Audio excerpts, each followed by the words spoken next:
There's three pillars of health: diet and lifestyle, environment, and stress. Your diet and lifestyle are huge contributors. The two best things any person can do for themselves dietarily and lifestyle is eat a plant-based diet. Don't have to be a pure vegan, but eat tons of fruits and vegetables, and limit your processed food and animal products to less than 5% of your diet, really 1% to 2%. That's where I'm at. The lifestyle stuff is, hey, alcohol and tobacco, promote cancer. If you smoke, you should probably stop. If you're taking pharmaceuticals, you should work with your doctor to get off them. The beautiful thing about a plant-based diet is you can reverse a lot of chronic health conditions, especially if you're overweight, because when you lose weight, you can reverse type 2 diabetes, you can reverse arthritis, autoimmune disease, inflammatory diseases, all kinds of stuff, just by getting back to a normal, healthy weight. Abusing pharmaceuticals or taking pharmaceuticals can increase your risk of cancer and alcohol abuse. Now the latest is even one drink a day increases your cancer risk. You want to be very cautious about that. That's the diet component. And the other piece of the lifestyle thing is exercise. You've got to move. Being sedentary increases your risk of cancer. It increases your risk of obesity. Obesity increases your risk of cancer. Walking 30 minutes a day. Make that a minimum.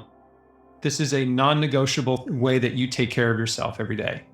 Just going for a walk 30 minutes every day, or twice a day for 15 minutes, 3 times a day for 10 minutes, just 30 minutes of brisk walking. Of course, you can do more. I love to go to the gym. I love CrossFit kind of stuff and all that. But running, hiking, rock climbing, jujitsu, yoga, anything you do to move your body, to sweat, to get huffing and puffing, get your heart pumping, hopefully get in the fresh air and sunshine as well. It's just amazing for you. It's so good. So that's the physical component. And then diet and lifestyle. The second thing is environment. We have to be aware that there are environmental pollutants that cause cancer, right? Where you live really matters. If you live around a lot of pollution, an industrial area or in a big city, then you will have an elevated cancer risk. I do believe you need a really good filtration system for your water. You need to filter your shower water, and you need an air filter, a really good air purifier in your home, because indoor air is 5-6 times more polluted than outdoor air because of all the off-gassing from furniture and stuff like that. So got to be aware of environmental factors and do your best to clean up your environment, remove toxic stuff from your home, get rid of air fresheners and candles and toxic cleaning products and all that kind of stuff. Even clean up your body care products. It's a big process to clean up your life, but I think it's necessary if you're serious about healing and prevention. And then the third thing is stress. Stress is the secret killer, the silent killer, and it really is the underlying cause of most disease.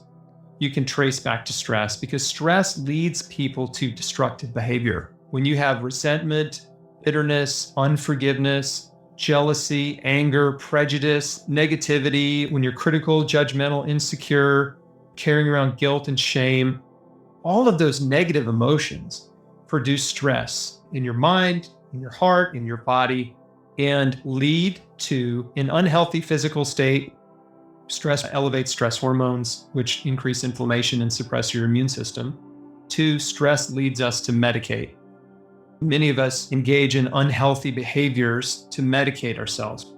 We self-medicate with drugs and alcohol, cigarettes, tobacco, food, promiscuous sex, workaholism, and excessive binge watching media, entertainment. The root cause of all that is stress. Most people are overweight or obese because they overeat, and most people overeat because it's a coping mechanism.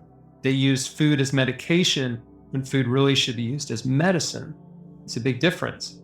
I've seen this experientially, that if you don't address stress in your life, you can do everything else right and still not get well. And it can outweigh everything else. Your spirit, mind, body, right? They're all connected. And if you're spiritually, mentally, emotionally sick, eventually you will be physically sick as well. That's a big thing. And forgiveness, I cannot overstate how powerful forgiveness is. One of the best things you can do for yourself is to forgive the people who've hurt you in life. When you forgive them, let it go, give it to God, just say, hey, they're all yours. You can deal with them. I'm letting it go. And you just release that burden, man. It's so freeing, so healing, and an amazing thing you can do. You're not doing it for them. You're not, letting them off the hook. They're going to get what they deserve eventually. You're just deciding it's not going to be for me. I'm not responsible for the payback. They're going to get it. We all understand karma. You reap what you sow. What goes around comes around. People that hurt you in life will get what's coming to them. Just let them go, give it to God, and let Him deal with them. It's powerful stuff, man. If there's only one takeaway from the whole thing, it's forgive everyone who has ever hurt you. Do that.